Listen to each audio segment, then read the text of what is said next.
Hey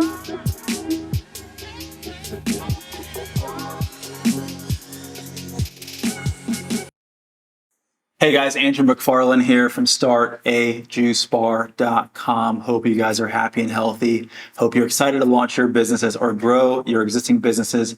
Today we're talking about the fact that your poor design is keeping you poor. I'm going to tell you what that means. I'm going to share things with you that you probably hadn't thought about and that are going to open your mind and totally change your business. But before we dive into this topic of conversation, if you're new, you don't know who I am, you don't know what we do, over the last decade, 12 years to be exact, myself and our company has had the pleasure of supporting hundreds of entrepreneurs just like you launch and scale successful juice concepts, smoothie concepts, acai bowl businesses, juice trucks, you name it, we've done it. All the information on this channel is coming from this wealth of experience. Early invitation, press the like button. If you press the like button, something that you don't expect might happen. You'll see if you press it. If you have any questions or comments, you know where that goes. Subscribe to the channel.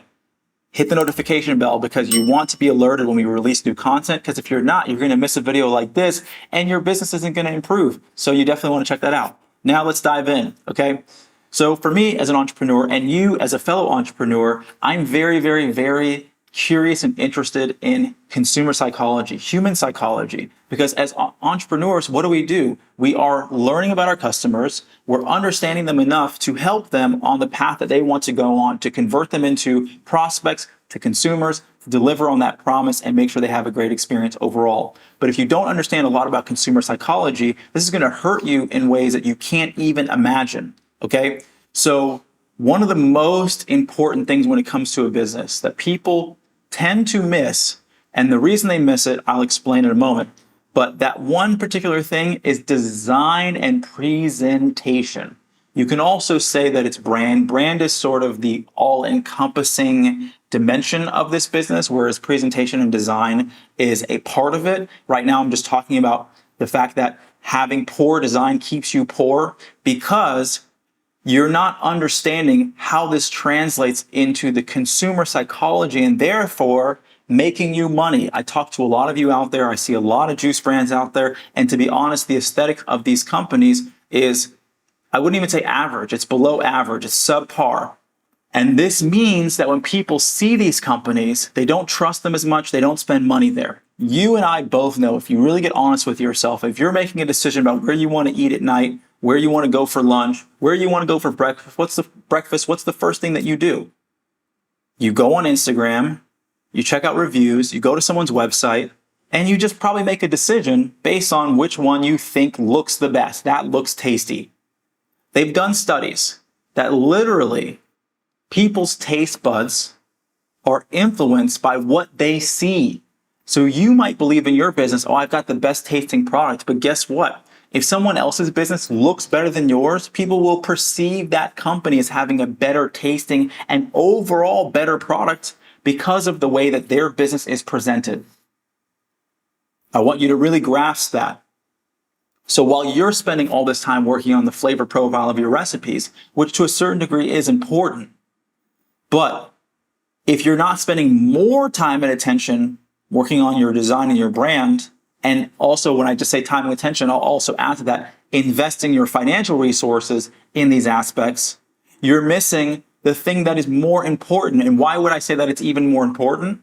It's because these things are precursors to people even trying your product.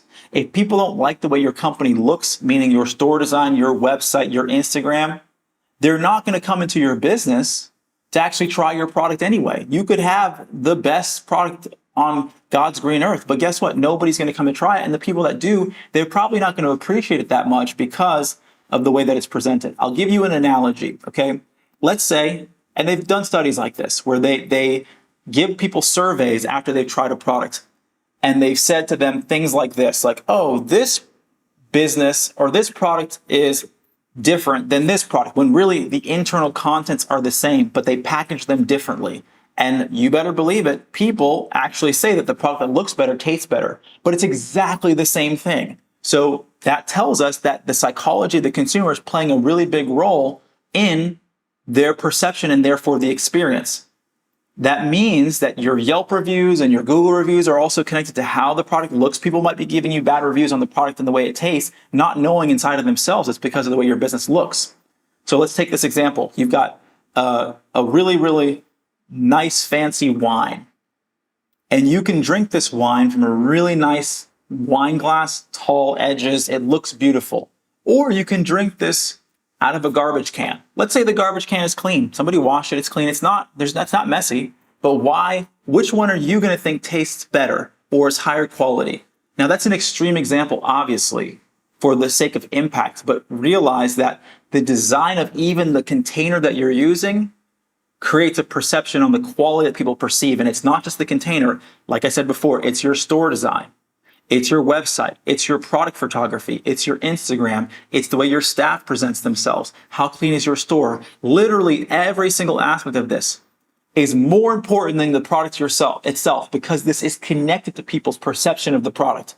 So if there's anything that I want you to take away from this, it's to pay more attention. And I know that I'll say this and people won't really get it, unfortunately. Some of you will, and I'm grateful for those of you that will. But if I had any mission right now, it's for you guys to understand how important it is to put more money, more focus into the presentation of your company than developing anything else, because these things come before. They are precursors. And you will be able to figure out the rest. But this is a blind spot. This is why I'm magnifying this. It's a blind spot for most of us in this industry. If you need support with this, we've got a full company. We do this all the time. Reach out to me personally at Andrew@StartAJuiceBar.com. We can have a conversation, audit where you need help, where you're at if you're already a functioning business. If you're not up and running, then good for you, because you can make sure you don't make those mistakes long term. Where I've had people who we've helped them rebrand their companies and they've already spent thousands of dollars with a different designer and they realize, oh my God, this didn't turn out well. Now I have to go ahead and fix this again. So make sure you don't have to do things twice, hopefully. But if you have to do it again, it will be worth your time and money, because this is more important, like I said, than your product and anything else.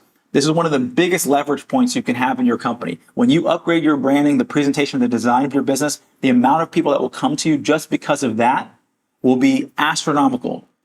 There's no big company in the world that you can point to and say they have bad design. Here's the thing that a lot of small companies make the mistake of. They believe that they're going to do things that big companies do once they get big.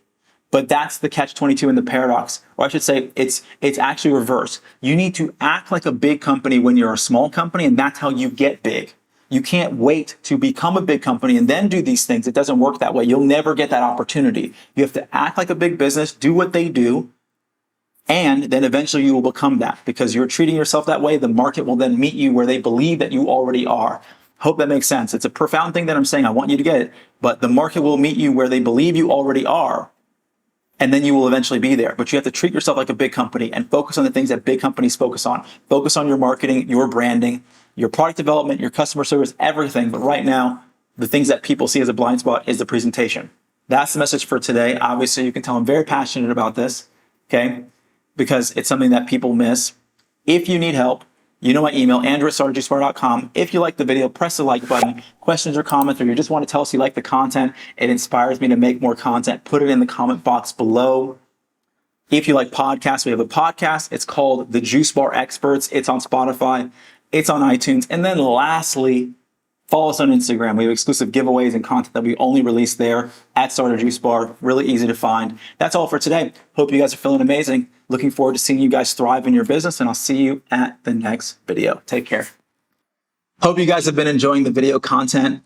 If you're inspired to learn even more about how to start your juice business from scratch, for you, we have a free ebook. It's called the 15 Steps to Starting Your Juice Business. And this is going to go through a high-level overview, through a step-by-step process on how you get your business off the ground. Everything from, branding, menu development, finding the right location, and more. This is going to be a clear roadmap so you know how to go from where you are all the way to opening your store. If you want to go even deeper, we've also created an online course. It's called the Juice Bar Master Blueprint. This is going to go into great depth on everything from how do you put together and think about recipe development? How do you cost out your menu and what's the math around it? What equipment do you need? How do you design your store? How do you find the right location? And so much more. I know you're going to find a lot of value out of both of these. There's links in the description below. So I hope to see you guys at the next video, and enjoy.